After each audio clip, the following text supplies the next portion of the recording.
अस्सलाम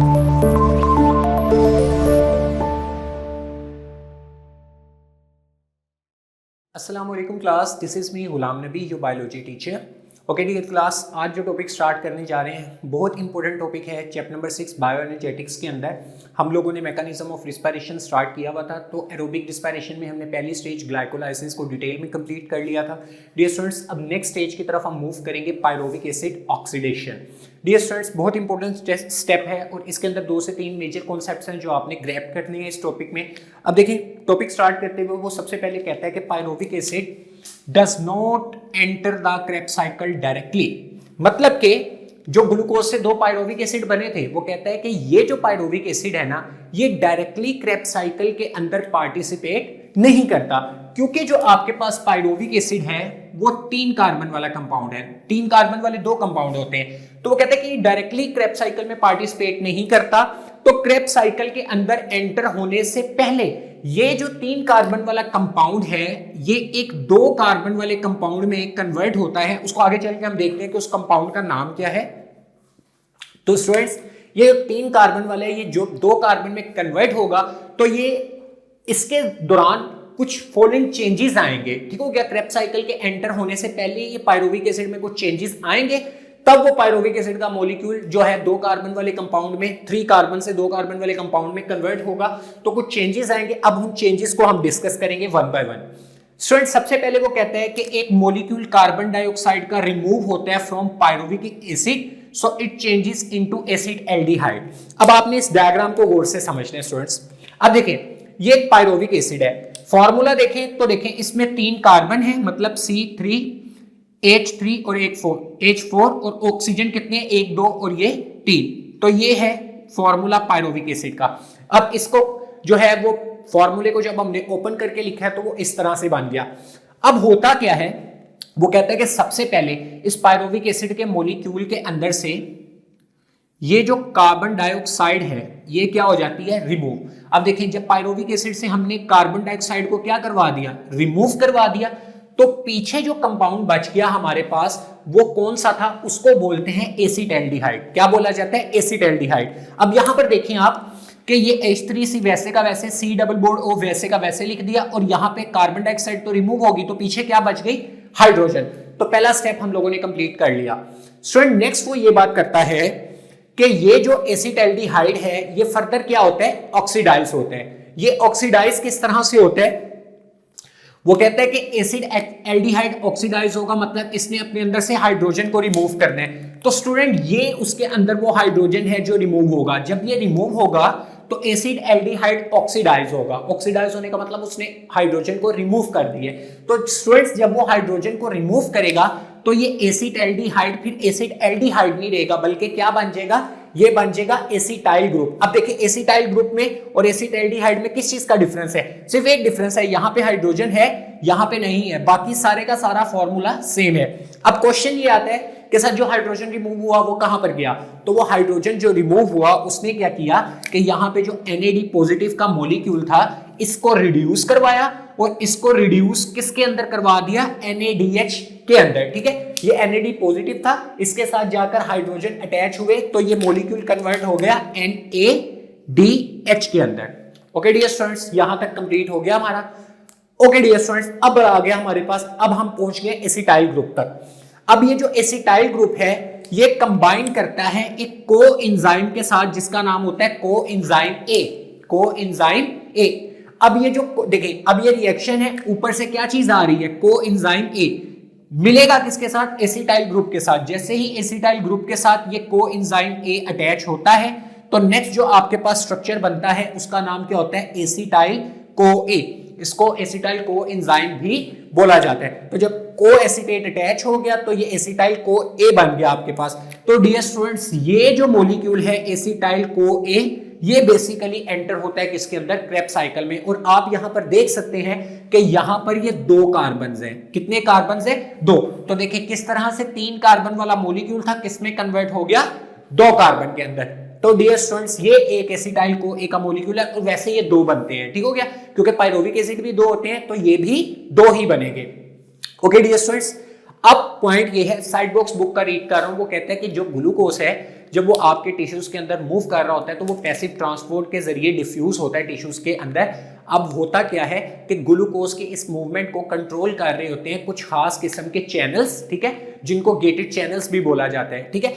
अब वो इन गेटेड चैनल्स के जरिए जो ग्लूकोज है वो सेल के टिश्यूज के अंदर या टिश्यूज के अंदर उसकी ट्रांसपोर्ट हो रही होती है। अब ये चैनल्स ओपन होने हैं, कंट्रोल होने हैं, इन चैनल्स को कंट्रोल कौन कर रहा होता है? इंसुलिन। कौन कंट्रोल करता है? इंसुलिन। तो इंसुलिन कंट्रोल इस तरह से करता है कि अगर ब्लड ग्लूकोज का लेवल जो है हमारे सेल्स के अंदर ज्यादा है तो वो सेल के अंदर ग्लूकोज को एंटर होने नहीं देगा, और अगर कम है तो वो एंटर करवा देगा। तो इंसुलिन बेसिकली जो हार्मोन है वो इन गेटेड चैनल्स को कंट्रोल कर रहा है। और डियर स्टूडेंट्स, वो ये बात करता है कि ग्लूकोज से पायरोविक एसिड जब बनता है ना, तो ये देखिए ये ग्लाइकोलाइसिस है। वो कहता है कि पायरोविक एसिड से ग्लूकोज भी बन सकता है, इसको बोलते हैं रिवर्स ग्लाइकोलाइसिस। और इस प्रोसेस को ग्लूकोनियोजेनेसिस भी बोलते हैं, जिसमें पायरोविक एसिड रिवर्स बैक हो जाए किसके अंदर? ग्लूकोज के अंदर। तो ये रिवर्स ग्लाइकोलाइसिस या ग्लूकोनियोजेनेसिस भी कहलाता है। तो डियर स्टूडेंट्स, यहां पर हमारे पास जो चीज कंप्लीट हो गई वो आपके पास है जी, पायरोविक एसिड की ऑक्सीडेशन हुई और उसने बना दिया एसिटाइल CoA। तो यहां पर रिमूव होने वाले जो चीजें हैं वो आपके पास क्या है? Carbon dioxide. और एक चीज आपने याद रखनी है, ये कार्बन डाइऑक्साइड के 2 मॉलिक्यूल्स होते हैं, क्योंकि ये तो हमने एक पायरोविक एसिड से किया तो एक दूसरा पायरोविक एसिड भी होता है। यहाँ पे NADH एक रिमूव हुआ है तो 2 पायरोविक एसिड के साथ ये ऑक्सीडेशन होती है, तो ये भी कितने रिमूव होते हैं? 2। तो ये आपने माइंड में रखना है। सो नेक्स्ट बहुत इंपॉर्टेंट हमारे पास लॉन्ग क्वेश्चन है, कई बार बोर्ड के पेपर में पूछा जा चुका है। तो इस लॉन्ग क्वेश्चन के अंदर वो ये बात करता है कि ये क्या है? Krebs cycle. क्योंकि पायरोविक एसिड अब ऑक्सीडाइज होकर एसिटाइल CoA बन चुका है, तो अब क्या चीज स्टार्ट हो जाएगी? Krebs cycle. क्रेब्स साइकिल के अंदर एक चीज याद रखनी है, ये पायरोविक एसिड ऑक्सीडेशन भी माइटोकॉन्ड्रिया के इनर मैट्रिक्स में हो रही थी, क्रेब्स साइकिल भी माइटोकॉन्ड्रिया के अंदर हो रही है, सिर्फ ग्लाइकोलाइसिस साइटोप्लाज्म में हो रहा था। स्टूडेंट्स, इसी के स्टार्ट करने से पहले मैं साइड बॉक्स पढ़ दूं बुक का। साइड बॉक्स नीचे वाला क्रेब्स साइकिल के साथ लिखा हुआ है, वो कहता है कि जो कार्बन डाइऑक्साइड होती है ना, देखें ये कार्बन डाइऑक्साइड जो रिमूव होती हुई नजर आ रही है ना, क्योंकि इससे अगले प्रोसेसेस के अंदर ऑक्सीजन इन्वॉल्व हो जानी है। तो वो कहता है ऑक्सीजन इन्वॉल्व होने से पहले ये कार्बन डाइऑक्साइड क्या हो जाती है? रिमूव। और वो कहता है कि ये बात कहना गलत है कि जो रिस्पायरेशन है उसके अंदर ऑक्सीजन जो है वो टर्न होती है ग्लूकोज में, ऐसा नहीं होता। जबकि कार्बन डाइऑक्साइड हम लोगों ने पढ़ा था कि कार्बन डाइऑक्साइड कैसे रिमूव होती है? जब ग्लूकोज की ऑक्सीडेशन होती है तो उसकी ऑक्सीडेशन के बाद क्या चीज बनती है हमारे पास? Carbon dioxide. और जो ऑक्सीजन है, ऑक्सीजन जो है इसकी रिडक्शन के बाद हमारे पास क्या बनता है? वाटर। तो ये बात कहना कि ऑक्सीजन से कार्बन डाइऑक्साइड डिराइव हुई है, तो ये चीज गलत है, क्योंकि ऑक्सीजन इन्वॉल्व होने से पहले ही कार्बन डाइऑक्साइड इस प्रोसेस के अंदर से रिमूव हो जाती है। तो डियर स्टूडेंट्स, ये था बुक के साइड बॉक्स की इंफॉर्मेशन। अब हम मूव करते हैं क्रेब्स साइकिल की तरफ। डियर स्टूडेंट्स, अब देखें क्रेब्स साइकिल के अंदर वो ये बात करता है कि जो एसिटाइल CoA है, ठीक है, ये अब सीरीज ऑफ केमिकल रिएक्शन या साइक्लिक केमिकल रिएक्शन जो बार बार एक ही पैटर्न के अंदर होते जाएंगे, तो इसके अंदर एसिटाइल CoA एंटर होता है। अब यहां पर during which oxidation process is completed.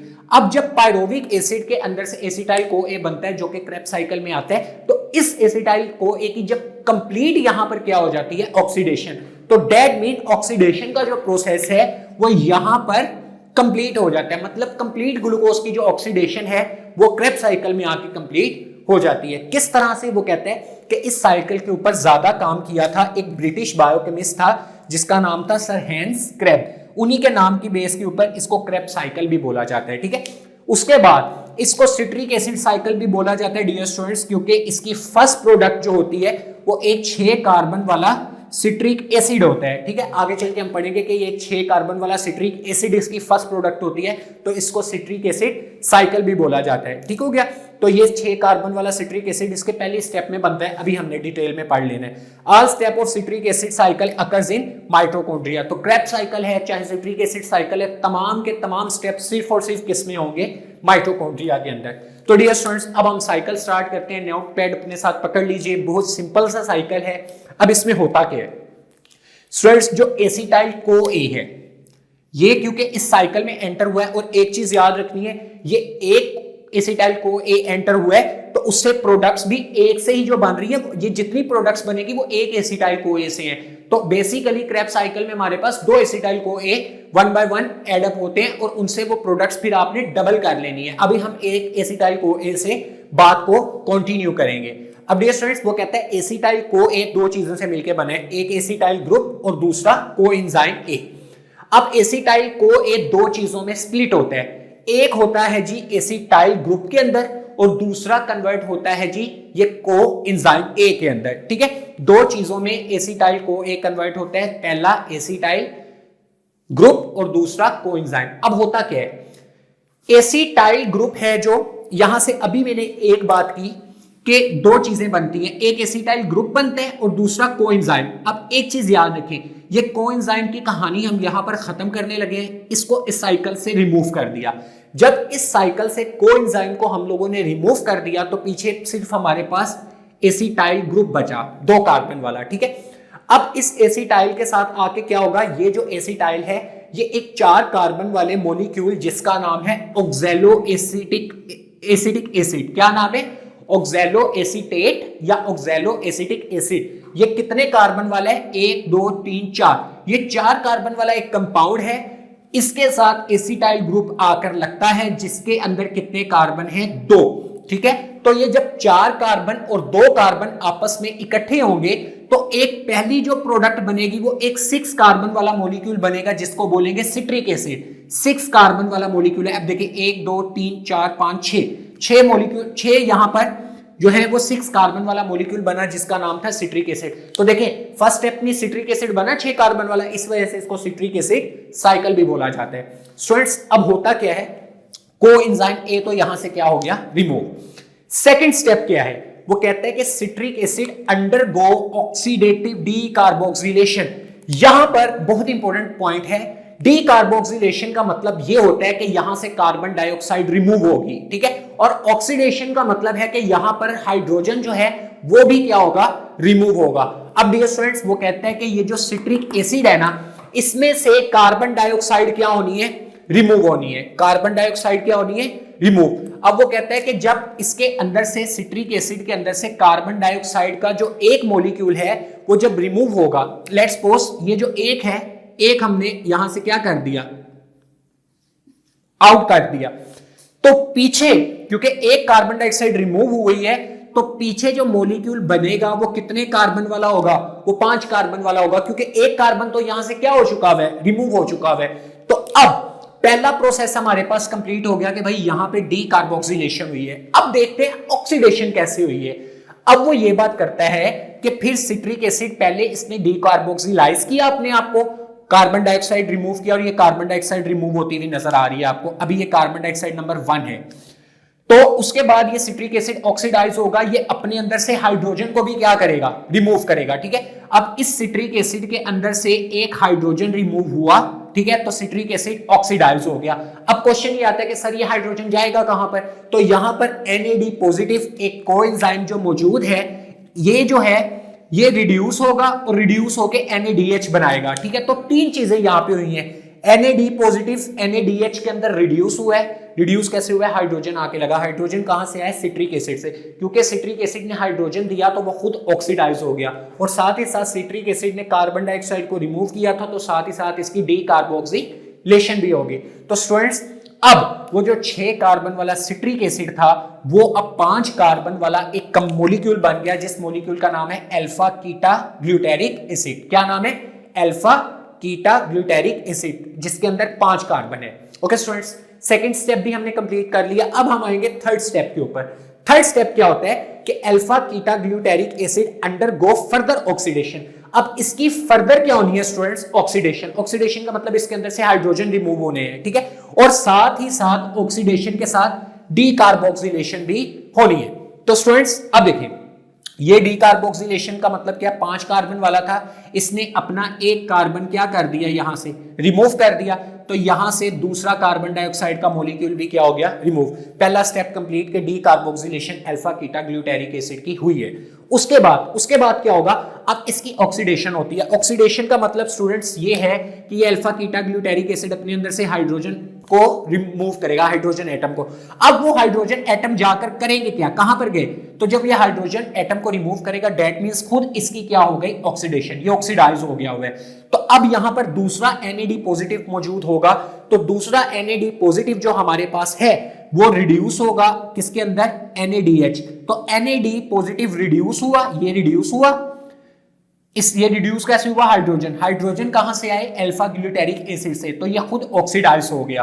तो उसके साथ साथ ये ऑक्सीडाइज होने के साथ साथ इसकी डीकार्बोक्सिलेशन भी हुई है। तो क्योंकि पहले 5 कार्बन वाला था, अब कार्बन कितने रह गए, 4। तो डियर स्टूडेंट्स, इसके नतीजे में आपके पास बनता है सक्सीनिक एसिड। क्या बनता है, सक्सीनिक एसिड। बुक के अंदर एक स्टेप मिस है, तो ये जो सक्सीनाइल है ना, इसी से पहले ना आप इस जगह पर, यहां पर आप समझ सकते हैं कि ये तीसरे स्टेप से पहले क्या बन गया, सक्सीनिक एसिड। सिंपल सा फिनोमिना ये है कि इस सक्सीनिक एसिड, ये भी कितने कार्बन वाला है, 4 कार्बन वाला है, ठीक हो गया। अब सक्सीनिक एसिड जब बनता है ना, तो वो जो को एसिटेट शुरू में हमने रिमूव किया था ना, वो इस सक्सीनिक एसिड 4 कार्बन वाले सक्सीनिक एसिड के साथ दोबारा से को एंजाइम यहां पर क्या हो जाता है, ऐड। तो जब सक्सीनिक एसिड ज्वाइन करता है को एंजाइम ए के साथ, तो वो जो अभी देखें कार्बन कोई रिमूव नहीं हुआ, अभी तक वो 4 कार्बन वाला ही रहेगा, बस एडिशन किसकी हुई, कोएंजाइम ए की। तो जब सक्सीनिक एसिड को एंजाइम ए के साथ स्टूडेंट्स अटैच होते हैं, तो वो बना देते हैं सक्सीनाइल को ए। क्या बना देता है, सक्सीनाइल को एंजाइम ए, और वो भी 4 कार्बन वाला है, ये भी 4 कार्बन वाला था, बस फर्क ये है कि को एंजाइम ए ऐड हुआ है, आया कहां से, जो पहले रिएक्शन में रिमूव हुआ था। स्टूडेंट्स नेक्स्ट पॉइंट ये है, यहां तक हम तीसरा स्टेप कंप्लीट कर चुके हैं। अब अगर हम चौथे स्टेप के ऊपर आए स्टूडेंट्स, तो चौथा स्टेप कहता है bond between succinic acid and coenzyme is high energy linkage. ठीक है, अब वो कहते हैं कि ये जो सक्सीनिक एसिड और कोएंजाइम के दरमियान में बॉन्ड है, ये बड़ा हाई एनर्जी वाला है, इसके अंदर बहुत ज्यादा एनर्जी स्टोर होती है। अब वो जो एनर्जी स्टोर होती है ना, तो एनर्जी इस वजह से ये अगेन स्प्लिट होता है को ए एंड सक्सीनिक एसिड। अब यहां पर देखें, ये 4 कार्बन वाला था, दोबारा 2 चीजों में टूटता हुआ आपको नजर आ रहा है। दोबारा से इसने सक्सीनिक एसिड बनाया जिसमें 4 कार्बन ही है, बट यहां पे को ए इस रिएक्शन से दोबारा क्या हो गया, आउट हो गया, रिमूव हो गया, ठीक हो गया।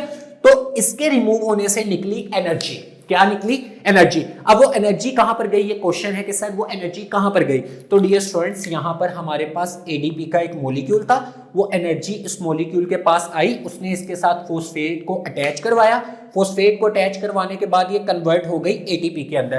तो यहां पे ये बहुत इंपॉर्टेंट पॉइंट है कि यहां पे अभी हमारे पास ये जो स्टेप नंबर 4 है, इसके अंदर हमारे पास एक एटीपी का मॉलिक्यूल बना है, और यहां पर अभी तक हमने 2 NADH के मॉलिक्यूल बना दिए, एक ये, और अभी तक एक एटीपी बना दिया। ये आपने साथ साथ काउंट करते जाना है स्टूडेंट्स। अब वो कहते हैं यहां पर एटीपी की जब फॉर्मेशन हो जाती है, तो 5th स्टेप के ऊपर आए जरा। अब सक्सीनिक एसिड ऑक्सीडाइज होता है फ्यूमेरिक एसिड में, सक्सीनिक एसिड ऑक्सीडाइज होता है फ्यूमेरिक एसिड। इसका मतलब क्या है कि सक्सीनिक एसिड के अंदर से अब कहीं हाइड्रोजन रिमूव होने वाले हैं, ठीक है। तो अब देखें, ये सक्सीनिक एसिड 4 कार्बन वाला था, फ्यूमेरिक एसिड भी क्या है, 4 कार्बन वाला, बट इनमें से डिफरेंस क्या है कि जब सक्सीनिक एसिड के अंदर से हाइड्रोजन क्या होंगे, रिमूव, तो वो हाइड्रोजन जब रिमूव होंगे तो ये ऑक्सीडाइज हो जाएगा। ऑक्सीडाइज होके ये करेगा क्या कि यहां पे ये इसके अंदर इतनी एनर्जी नहीं होती कि ये NADH को रिड्यूस कर सके। तो फिर एक दूसरा कोएंजाइम होता है, उसका नाम होता है FAD। क्या नाम होता है, FAD। ये हाइड्रोजन इसके साथ जाकर अटैच हो जाते हैं और ये बन जाता है FADH2। तो FADH2 के पास हाइड्रोजन कहां से आए, उसको सक्सीनिक एसिड ने हाइड्रोजन दिए, सक्सीनिक एसिड ऑक्सीडाइज हो गया और FAD फ्लेविन एडेनिन डाइन्यूक्लियोटाइड खुद रिड्यूस हो गया, लेकिन कार्बन अभी भी 4 के 4 मौजूद हैं। स्टूडेंट्स नेक्स्ट वो ये बात करता है, 2 हाइड्रोजन रिमूव होते हैं, वो फ्री एनर्जी इतनी नहीं होती कि वो NAD+ को क्या करवा सके, रिड्यूस। ये मैंने पहले पॉइंट डिस्कस किया। तो दूसरा जो डिफरेंट मॉलिक्यूल होता है, electron receptor coenzyme flavin adenine dinucleotide, इसको यूज किया जाता है और ये रिड्यूस होता है FADH2 के अंदर। तो यहां पे FADH का एक मॉलिक्यूल बन गया आपके पास। स्टूडेंट्स नेक्स्ट देखें, नेक्स्ट है FADH2 है। स्टूडेंट नेक्स्ट वो ये बात कर रहे हैं, अगर हम स्टेप नंबर 6 के ऊपर आए, in order to regenerate oxaloacetic acid, जहां से हमारा रिएक्शन स्टार्ट हुआ है, अगर वो कहता है कि इस ऑक्सैलो एसिटिक एसिड को अगर आपने बनवाना है ना, तो आप क्या करवाएंगे, a molecule of water added to fumaric acid. ये जो फ्यूमेरिक एसिड है, अगर इससे ये चीज ऑक्सैलो एसिटिक एसिड दोबारा से प्रिकर्सर मॉलिक्यूल बनवाने, तो इस रिएक्शन के अंदर वो ये बात करता है इसके अंदर क्या चीज ऐड होनी है, वाटर। तो अब देखिए ये फ्यूमेरिक एसिड जो 4 कार्बन वाला था, इसके अंदर क्या चीज ऐड हो रही है, वाटर। क्या चीज ऐड हो रही है, वाटर। जब इसके अंदर वाटर ऐड होगा तब भी ये 4 कार्बन वाला ही रह रहा है, ठीक है। बट उस वाटर के ऐड होने से ये फ्यूमेरिक एसिड बन गया मैलिक एसिड, ये चेंज हो गया मैलिक एसिड में। इसमें यही डिफरेंस है कि इसके अंदर वाटर ऐड हुआ है। स्टूडेंट अब लास्ट में मैलिक एसिड भी क्योंकि 4 कार्बन वाला है, मैलिक एसिड ऑक्सीडाइज होगा। ऑक्सीडाइज होने का मतलब क्या है कि ये जो मैलिक एसिड है ये अपने अंदर से हाइड्रोजन रिमूव करेगा। अपने अंदर से जो हाइड्रोजन रिमूव करेगा तो दैट मीन मैलिक एसिड खुद ऑक्सीडाइज हुआ है। इसने जो हाइड्रोजन रिमूव किए हैं, ये हाइड्रोजन यहां से आए NAD पॉजिटिव के पास, इन्होंने NAD पॉजिटिव को रिड्यूस किया और वो कन्वर्ट हो गए NADH। तो यहां पर आप देखें एक NADH यहां पर बना था, एक यहां पर बना था और एक यहां पर, तीसरा वाला NADH यहां पर बना है। तो स्टूडेंट्स देखें यहां पर पॉइंट ये है कि जब NAD पॉजिटिव खुद रिड्यूस हो गया, इसको रिड्यूस किसने किया, हाइड्रोजन ने। हाइड्रोजन कहां से आए, मैलिक एसिड जब ऑक्सीडाइज हुआ उसने हाइड्रोजन दिए। तो स्टूडेंट्स जब मैलिक एसिड खुद ऑक्सीडाइज हो जाएगा तो दोबारा से प्रिकर्सर मॉलिक्यूल बन जाएगा ऑक्सैलो एसिटिक एसिड, जो कि प्रिकर्सर मॉलिक्यूल है, और दोबारा से वो इस साइकिल को स्टार्ट कर देगा, दूसरे एसिटाइल को एक अपने साथ अटैच करवाएगा और फिर से साइकिल को रिपीट कर देगा। तो यहां पर है मैलिक एसिड ऑक्सीडाइज होता है। ऑक्सीडाइज किसके अंदर होता है, ऑक्सैलो एसिटिक एसिड में। अब होता क्या है, मैलिक एसिड अपने हाइड्रोजन और इलेक्ट्रॉन्स रिलीज करता है, मैलिक एसिड से वो किसके पास जाते हैं, NAD पॉजिटिव के पास, जो हमने देखा NAD पॉजिटिव ने उसको कन्वर्ट कर दिया NADH के अंदर, ठीक है। तो वो खुद रिड्यूस हुआ और मैलिक एसिड ऑक्सीडाइज हुआ। अब ये साइकिल कंप्लीट होती है और ऑक्सैलो एसिटिक एसिड अब बिल्कुल क्या है, बिल्कुल फ्री है। अब वो फ्री है तो वो दूसरे एसिटाइल ग्रुप को अपने साथ या एसिटाइल को एक को अपने साथ बाइंड करके दोबारा से इस साइकिल को इनिशिएट करवाएगा। अब अगर हम प्रोडक्ट्स की काउंटिंग के ऊपर आए तो हम प्रोडक्ट काउंट करते हैं। क्रेब्स साइकिल में ओवरऑल हम लोगों ने पढ़ा कि कितने एटीपी होते हैं, 2, लेकिन अभी तक हमारे पास कितने बने एटीपी, 1 बना। तो स्टूडेंट्स 2 एटीपी क्यों कहा उसने बुक में, तो इसका आंसर ये है कि ये साइकिल एक एसिटाइल को एक ही है, ठीक है। तो जब दोबारा दूसरा एसिटाइल को ए भी इसके अंदर साइकिल में आएगा तो ओवरऑल कितने एटीपी बनने हैं, 2। तो टोटल एटीपी की नेट वर्थ जो है वो 2 एटीपी ही इस क्रेब्स साइकिल में बनते हैं। एक यहां पे दोबारा से एसिटाइल जो दूसरा को ए आएगा तो साइकिल को दोबारा स्टार्ट करके दूसरा एटीपी बनेगा। सो नेक्स्ट पॉइंट ये है, अगर हम यहां पे NADH काउंट करें तो कितने NADH, 1 2 और ये 3, तो 3 NADH यहां पर बनते हैं। लेकिन ये 3 नहीं होते क्योंकि साइकिल ने दूसरे एसिटाइल को इन्हें भी साइकिल को चलाने, तो टोटल NADH बनते हैं जी यहां पर 6। कितने NADH बनते हैं, 6। और FADH टोटल यहां पर कितने बनते हैं, यहां पर FADH आपको कितने बने हुए नजर आ रहे हैं, 1। तो दोबारा साइकिल चलेगा तो दूसरा FADH भी बनेगा, दैट मीन FADH2 यहां पर कितने बनते हैं, 2। तो 2 ATP, 2 NADH और 2 FADH क्रेब्स साइकिल के अंदर बनते हैं। तो स्टूडेंट्स ये था हमारे पास क्रेब्स साइकिल। तो आपको लेक्चर समझ आ गया और इसको प्रैक्टिस कर लीजिएगा, बहुत ईजी है। Okay dear students, take care of yourselves, अल्लाह हाफिज।